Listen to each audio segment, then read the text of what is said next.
We now move from common sense as it is moved into philosophical understanding, and we're going to move to something very practical. I'll call it psychology. In other words, how we choose to behave and why. We can say that humans have an appetite for understanding reality. It's very seldom that people might come up to each other in a conversation and say, "Please tell me something which is not true."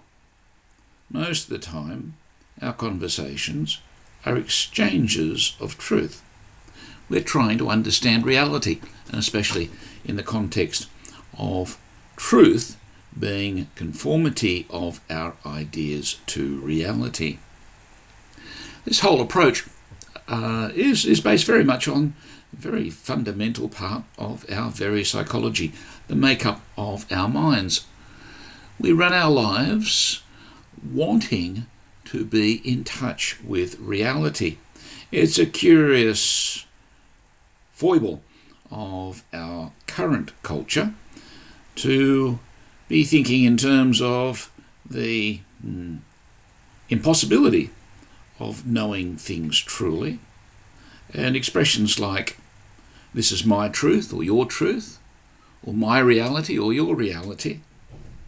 While it's very common today, a little bit of common sense, and especially thinking with the logic of a 3-year-old, very quickly reveals that such a thing is quite absurd. I can't have one thing real objectively, regardless of whether I'm there to look at it or not. A tree is either standing in my front yard or it is not.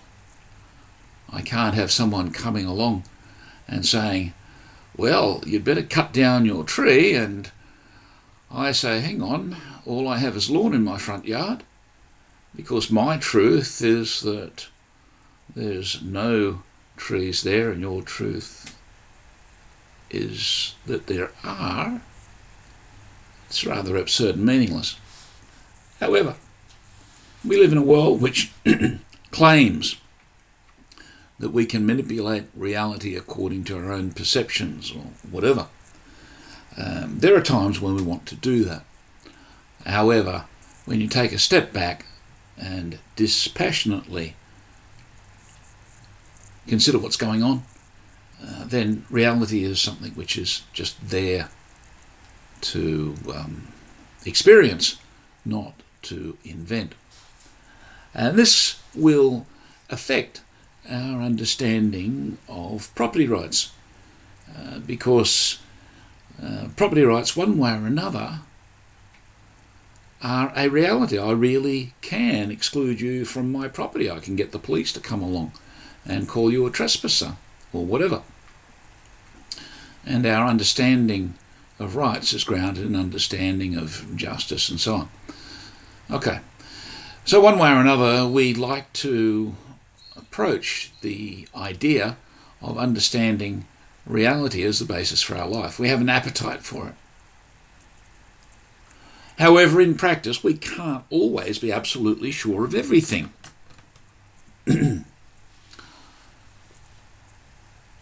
So what do? Well, we run our lives based on our beliefs. We think our beliefs are true. We want them to be true. If we are honest, we will be open to revise our truths, revise our beliefs, and bring them into conformity with reality. We want our beliefs to be grounded in knowledge, that is, justified true belief, where true means the conformity of our ideas, our beliefs, with reality.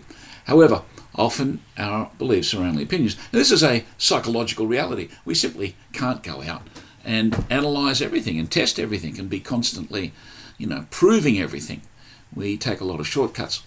Sometimes we're inheriting the knowledge of others, so we can trust that. I have trust in the existence of the United States and electricity. I have a certain amount of evidence for both.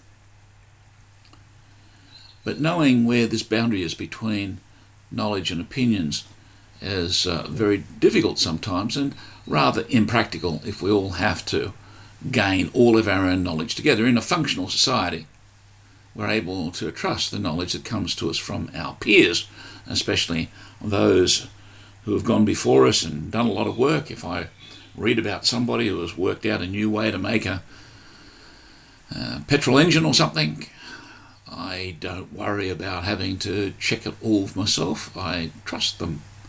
And so I believe that my opinion about this new type of motor car is in fact knowledge. It's not merely an opinion. But there are places where, for convenience, for speed, or whatever, we do rely on many opinions as the basis for our beliefs. This is a practical thing. We'd probably drive ourselves mad if we wanted to test everything with absolute certainty. Psychologically, that is what would put us in a funny farm. Okay, so we do have opinions. Often the opinions are benign. They don't cause us to make any mistakes or hurt anyone.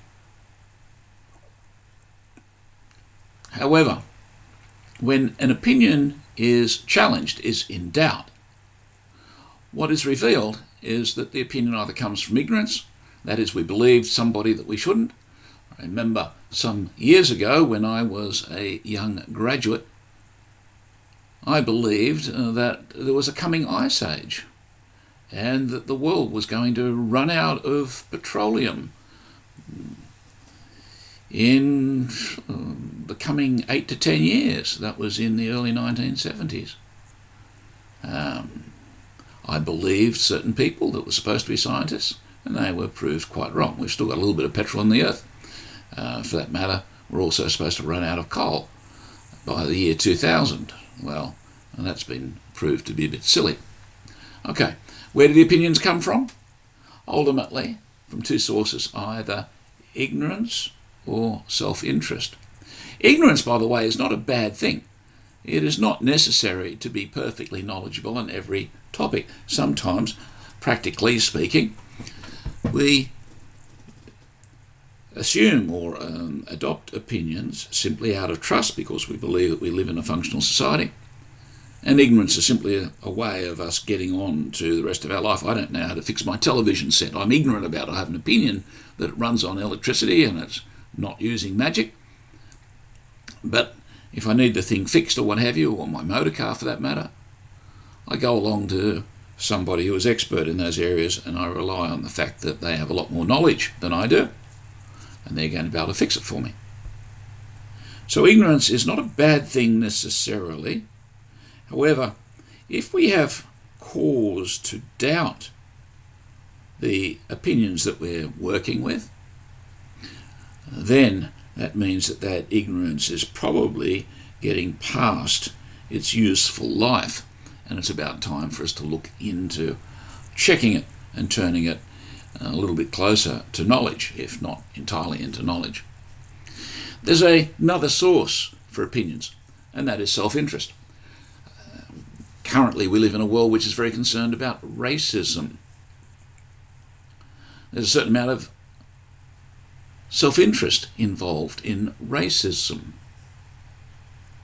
And generally it's considered to be a dysfunctional thing, an anti-social thing. It might benefit my race, but overall it disadvantages humanity. And history tells us that when you practice those things in the longer term, usually it backfires anyway. So your own race ends up looking rather stupid, and in some cases very bad things happen to those people who want to practice it. So generally it's seen as something that, while we might develop an opinion from self-interest, ultimately it backfires. There are many places where self-interest is evident in economic affairs, even in economic theories. Many economic theories were originally developed from self-interest. We can cover that in a different topic, different forum. However, just be aware that self-interest often causes us to hold opinions that are actually past their use by date. this is seldom more evident.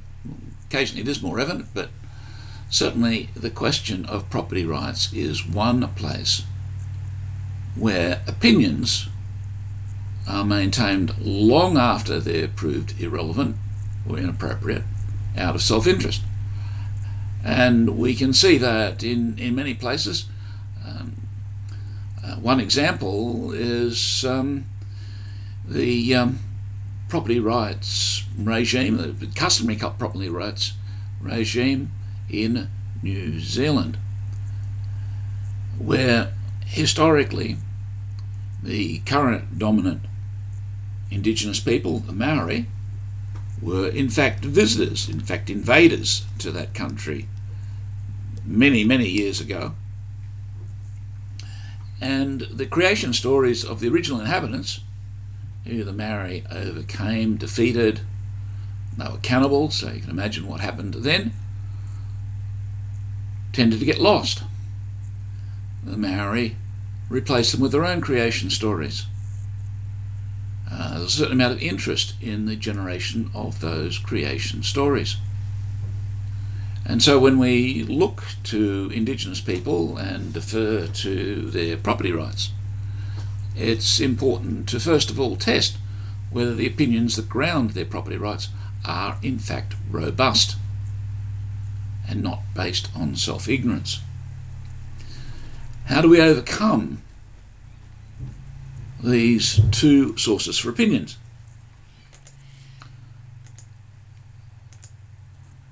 Well, ignorance is simply eliminated by investigation, by study, by science, by scholarship. And that doesn't necessarily mean test tubes and lab coats type of science, but it can also include the sciences of philosophy and even history. Basically, anything that you do to investigate some opinion to render it into knowledge or to dispose of it. The idea, the opinion that I had that was very, very common in the 1970s, that we were coming into an ice age, was tested at the time and replaced by the opinion of global warming. And we need to be wary that that is also only opinion supported by the predictions, the estimations of people calling themselves scientists, and at some point in the future we may have to investigate that by further science, and that's already becoming something which is an interesting scientific question, far from settled. Okay, the problem we have is that investigation tends to be discouraged by self-interest. And so the Maori, for instance, in New Zealand aren't particularly fond of people recognising that there were earlier Indigenous people there who had their creation stories which were incompatible. They just happened to mean that the Maori weren't necessarily the natural owners and so on. So there are political means of coercing the community in general to adopt opinions which aren't necessarily scientific.